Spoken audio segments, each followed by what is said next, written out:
Video games have evolved tremendously over the years. We went from having characters that were barely distinguishable pixels on our screens to reaching a point where we have fully rendered, fleshed out worlds and characters in high detail. With this higher graphical fidelity and advancements in performance capture technology, video games are now capable of delivering emotional and believable stories. In saying that, whether a story is emotional or not is highly subjective. For this purpose, we strive to pick out sad games with well-crafted stories, and even if they don't make you burst into tears, they'll at least make you reach out for a box of tissues just in case. Hey everyone, I'm Butchamus, and today I will be presenting to you Unleash the Gamer's Top 25 Saddest Games. Kicking off today's list at number 25 is Shadow of the Colossus. Shadow of the Colossus is one of the saddest video gaming experiences, not necessarily because of the story, but rather the actions of the player. You play as a young man who, wishing to save his slain maiden from her fate, sets off to a forbidden kingdom. Once there, a mysterious being with the power to revive the dead makes a proposal. In exchange for resurrecting the woman, the young man has to slay the kingdom's sole inhabitants. However, these inhabitants are 16 ancient colossi, giant friendly creatures that roam the land peacefully. The saddest part about this game is that you have no choice in the matter. If you want to save your love, you have to accept this bargain, and with each slain colossi, you soon realize that you're essentially killing innocent creatures for your own personal gain.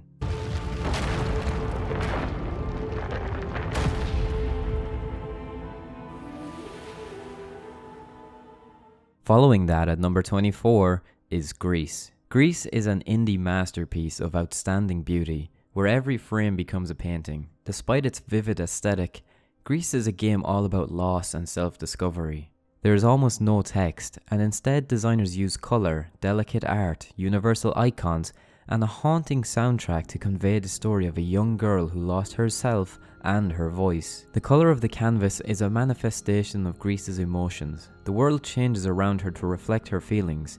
The art is not static, it evolves around her through layers of patterns, shapes, and colors, adding more depth to the story and helping you uncover new mechanics. GRIS may not make you cry out loud, but it is a profound experience that will shake you to your core.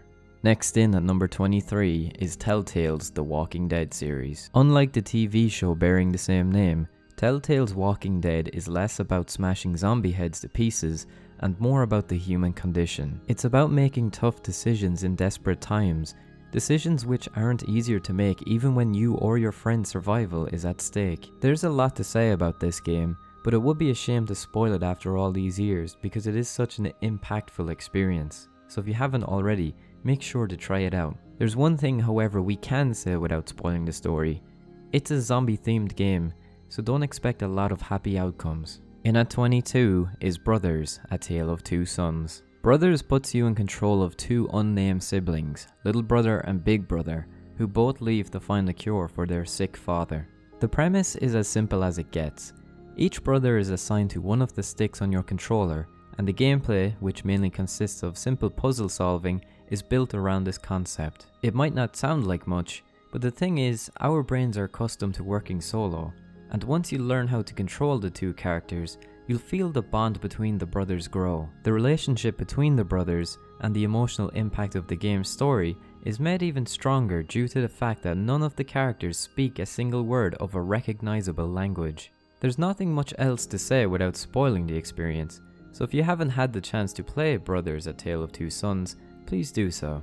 Next in at number 21 is UNDERTALE. One could argue that UNDERTALE is a work of postmodernist video gaming, as it deconstructs many conventions of metagaming that we take for granted, saving, loading, replaying, and even discussing the game. But the real hook of UNDERTALE is how it recognizes our deeply rooted ways of thinking about violence in video games and exploits it for maximum effect. However, UNDERTALE is still a very light-hearted experience and has its fair share of jokes, meta-irony, and fourth wall breaking moments. The thing about that, unless you go through the game as a complete genocidal maniac, most of the times you'll actually cry out of sheer joy and happiness. Like any major work of art, UNDERTALE is both sad and bittersweet, and a game that we highly recommend. Coming in at number 20 is The Last of Us. Like any good post-apocalyptic story, The Last of Us challenges you morally and emotionally. Things are not black and white in real life, let alone in the dog-eat-dog world of the post-apocalypse. The Last of Us makes you question whether or not murder is justified in certain conditions, or if it's worth letting a person join your group to increase your chances of survival, even if it means causing friction in the group between the others. What separates The Last of Us from its counterparts is the relationship between Joel and Ellie. You follow them through all of their fights and struggles and witness their bond growing with each event. The game throws numerous nail-biting dilemmas at players, and no matter how much you think there really is no ideal choice. It all comes down to surviving and learning to live with your decisions. Everyone I have cared for has either died or left me. Everyone fucking except for you. Following up at number 19 is Always Sometimes Monsters. Always Sometimes Monsters is often described as a realistic take on the role-playing genre, but not realistic in the sense of mechanics or how weapons behave, but the realism comes from the fact that you are playing an actual person who's going through a tough break. The player assumes the role of a failed author who receives notice that the love of their life is about to get married across the country. To make matters worse, you're broke and about to be evicted from your sleazy apartment, so crashing your ex-girlfriend's wedding across the country is not going to be an easy task. Ultimately, it's up to the players if they want to win back the love of their life or simply let them go. Next up at number 18, This War of Mine. Set during a civil war, This War of Mine does not put players in the shoes of a highly trained mercenary, but instead a group of day-to-day civilians who are struggling to survive in an active war zone. You start the game with a small group of ordinary people, each with their own skills and stories. Their personalities are as varied as their backstories. While some survivors can't stomach murdering and stealing from innocents, others are more willing to turn a blind eye to such acts if it means surviving another day. It's up to players to decide if murder is justified if it means getting medicine for a fellow survivor who is sick, or stealing food from innocents in times of hunger. This War of Mine is an unforgettable experience that perfectly encapsulates the dread and hopelessness of civilians living in war zones. Coming in next at number 17, Life is Strange. Life is Strange is a coming-of-age story with a sci-fi twist and a masterfully told plot. The game features heavy themes and the developers were not afraid to dive headfirst into difficult issues such as teenage suicide, drug abuse, and sexuality. The game follows the relationship and story between two teenage girls, Max and Chloe. Max, however, has the ability to rewind time to go back and fix any mistakes that she has made. At first, this ability seems quite harmless, but the more you play, the more you notice how all the little changes Max makes impacts the game's universe on a larger scale. At the end of it all, you are faced with an impossible decision, a decision that no teenager should ever have to make. Blasting in at number 16, To the Moon. The story of To the Moon surrounds two people, Dr. Rosaline and Dr. Watts, who both have very peculiar jobs. They alter people's memories in order to make them believe that they have accomplished all of their goals and wishes. However, there's a catch. If they do perform the operation, all of a patient's old real memories are wiped and replaced with the fake ones, which is why the operation is performed only on people who are about to pass on. The story of this particular game follows their attempt to fulfill the dream of an elderly man named Johnny, and his dream is to go to the moon. The gameplay consists mainly of exploring Johnny's memories and manipulating them in order to make Johnny believe that he accomplished his dream of going to the moon. It's sad, happy, depressing, and at times downright enlightening. It's a story about the things that make us human, with all of our flaws and dreams. Coming in next at number 15, That Dragon, Cancer. That Dragon, Cancer, a game developed by Ryan Green, is inspired by his and his wife's real-life experiences after their child Joel was diagnosed with an atypical tumor at just 12 months of age. Doctors gave the child only 4 months to live, and despite developing numerous complications and the condition worsening, Joel went on to live another 4 years. During the game, players will have to face decisions similar to the ones Ryan Green and his wife had to face. The game is narrated either directly by Ryan himself or indirectly through several real-life recordings and voicemails made by the family while spending time with Joel. That Dragon, Cancer is one of those games that is very hard to describe due to its personal nature, but it's about helping people cope and open up with others with the loss of loved ones. People ask me, isn't it kind of strange showing a game about terminal cancer? Thinking, why is that so strange? Why are we all walking around anonymous and not talking about the things that shape the way we are? Following up next at number 14 is Valiant Hearts: The Great War. The story of Valiant Hearts: The Great War is inspired by letters written during World War I and follows 4 characters on the battlefield who help a young German soldier find his love. Valiant Hearts is as much a love story as it is a story about friendship, sacrifice, and survival. The game also does not shy away from portraying the misery and brutality of war. It's a deep and very touching story, coming from the last place you would imagine. Today's number 13 choice is Gone Home. The year is 1995, and after a year spent backpacking in Europe, you arrive home to see that nobody's there to greet you.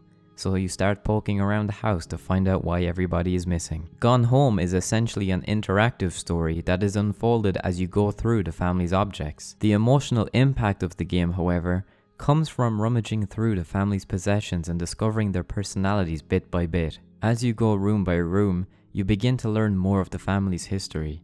Some of it is absolutely hilarious, while most of it is absolutely heartbreaking, and it's up to you to piece it all together to figure out what really happened while you were gone for that year.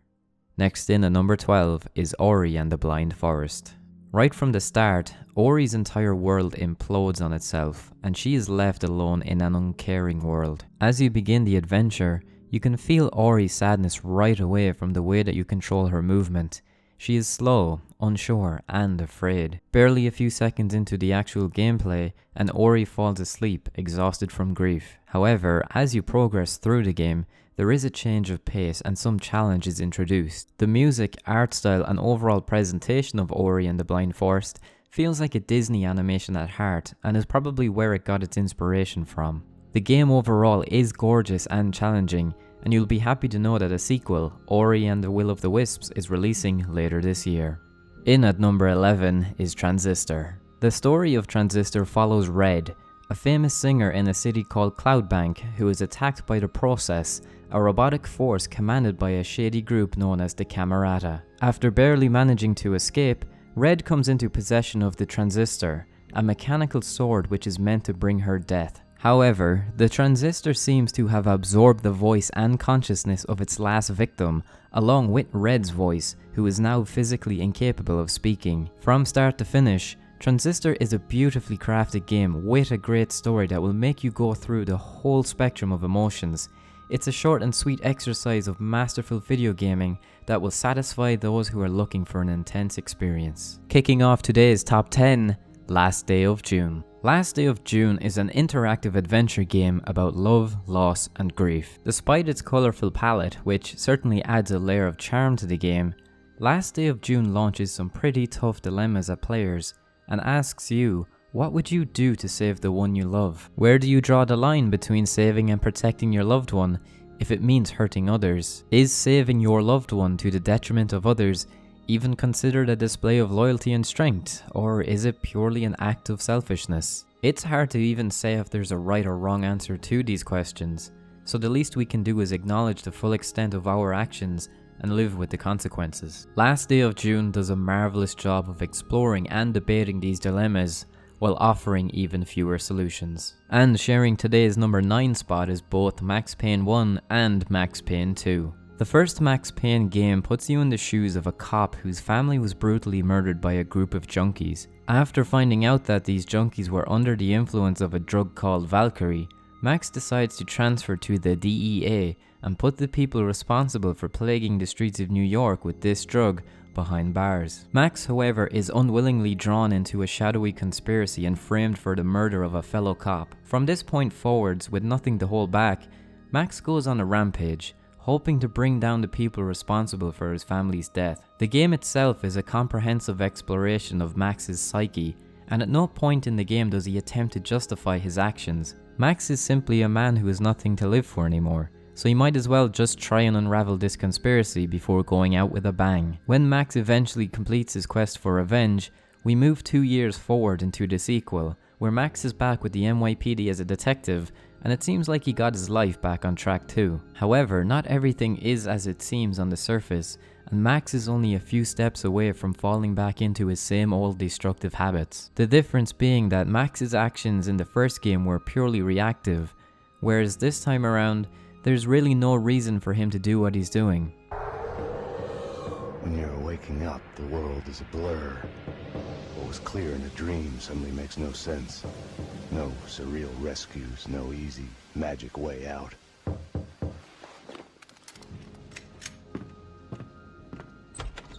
But you are awake.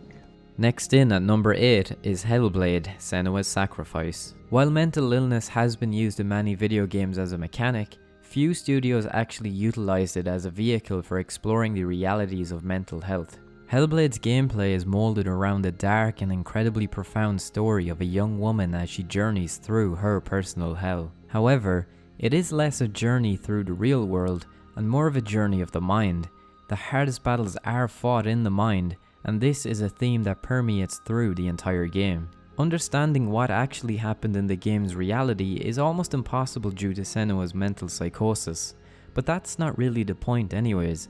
The point of the game is to tell an engrossing story of love and loss. There are no tutorials, no heads-up displays, no maps, no tips to help you when you get stuck, only the voices in Senua's head. While satisfying, the combat is also extremely simple in execution. Very little is explained to you, but with every death, the tremendous feeling of angst intensifies. Too many mistakes, however, and Senua will fall into the darkness forever.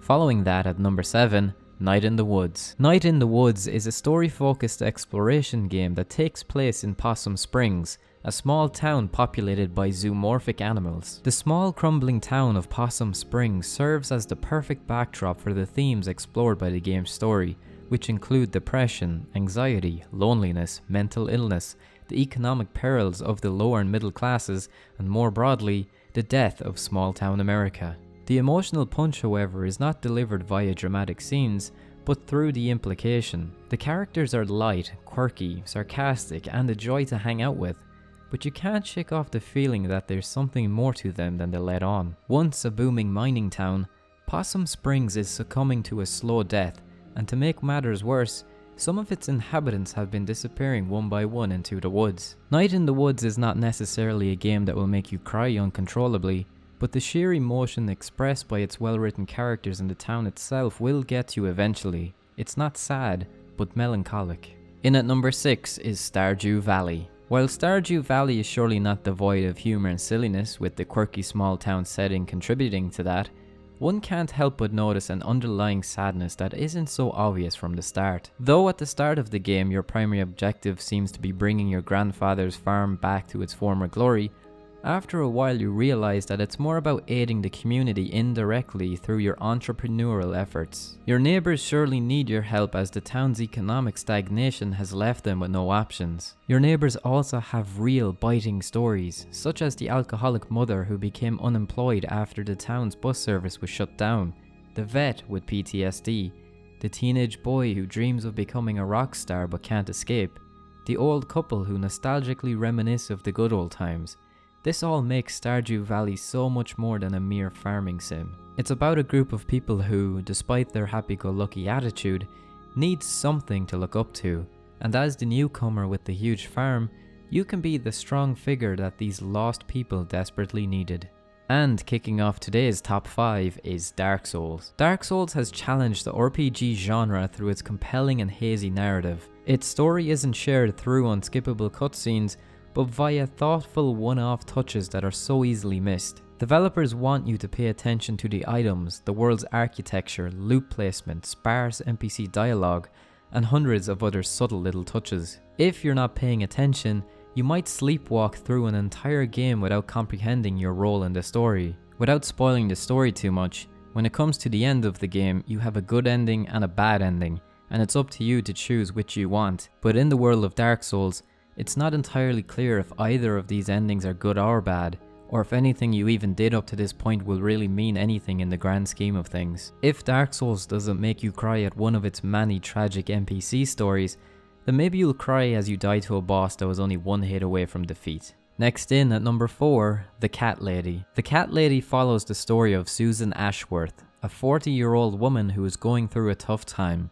She has no family, no friends, and her only companions are stray cats. One night, when Susan is on the verge of committing suicide, she is taken to an eerie place similar to Limbo, where a being called the Queen of Maggots grants her immortality. The catch? She has to kill 5 psychopaths. The Cat Lady is a psychological horror title with lots of disturbing moments. At its core though, it's much more than that, as the developers have found a way to take depression and loneliness and translate it into a game form flawlessly. The Cat Lady serves both as an intriguing horror story aided by a great art style and a coping mechanism for those who suffer from depression, as the main character is portrayed in a relatable and most times sympathetic fashion. And today's number 3 spot coincidentally goes to The Witcher 3. Witcher 3 is an exhilarating role-playing experience, and considered by most the best fantasy RPG of all time. The game seemingly does everything right. Through its memorable characters, inspiring soundtrack choices, and carefully crafted dialogues, Witcher 3 will have you crying when you least expect it. What really stands out in this game are its side quests and how they paint a picture of a land ravaged by war and the struggles of people who've lost hope. Despite the fact that the outcome of these quests will not impact the endgame in a very big way, your decisions can change the world around you much more than other RPGs. CD Projekt Red managed to create a fantastic yet grim world using characters that feel incredibly human. Even the seemingly unimportant quests like boat travelling with Lambert, hunting with Eskel, or sharing a drink together in Kaer Morhen, getting utterly smashed, and trying on Yennefer's clothes all become an emotional roller coaster because you know you can never go back to them. Eventually, everyone moves on. For those of you who haven't played The Witcher 3 yet, it's an absolute must. And today's runner-up is Thomas Was Alone. In this game, the player controls one or more simple rectangles that represent artificial intelligent beings. The story takes place within a computer mainframe, where some unknown event caused several AI routines to go rogue and become self-aware. Each rectangle has its own pros and cons, with their colourful personalities being conveyed by the narrator's vivid descriptions. As the game progresses, the narrator reveals each shape's thoughts, dreams, and inner struggles, which are reflected in the way they fit into the environment. As the shapes progress through the story, more information is revealed about them, and they can even form relationships. As abstract as it might sound, Thomas Was Alone is a sweet and endearing game made even better by the narration and great writing. And today's number 1 choice is The Beginner's Guide. The Beginner's Guide is an interactive storytelling video game, and the premise of it all is trying to understand the nature of a person by exploring files and documents on their computer without being provided with any context. On a surface level, The Beginner's Guide is an exploration of the struggles, both emotional and intellectual, that art creators in general and game developers in particular go through. There's no concrete interpretation, but if we were to pinpoint a central theme of the game, it would be the reasons why we create art in the first place. Do we make art out of a need of social validation, out of a desire to leave behind a legacy, or do we make art just for the sake of leaving something beautiful behind? These are some of the questions that The Beginner's Guide tries to answer. It's a deeply emotional experience that all creators, regardless of field, can relate to. And that concludes our list today for the top 25 saddest games, so make sure to share your thoughts with us and let us know if you agree or disagree with our choices. And of course, if you would like to delve deeper into the games featured on today's list, you can check out the full written article out on unleashthegamer.com. Also, if you did enjoy the video, make sure to hit the like button and maybe subscribe for more future updates. It helps us out greatly. You can also find all of Unleash the Gamer's social media links in the description box below. And that just about wraps up today's video, so firstly I'd like to thank you all for watching. I've been your host today, Butchamus, and I'll see you all in the next one. Take care.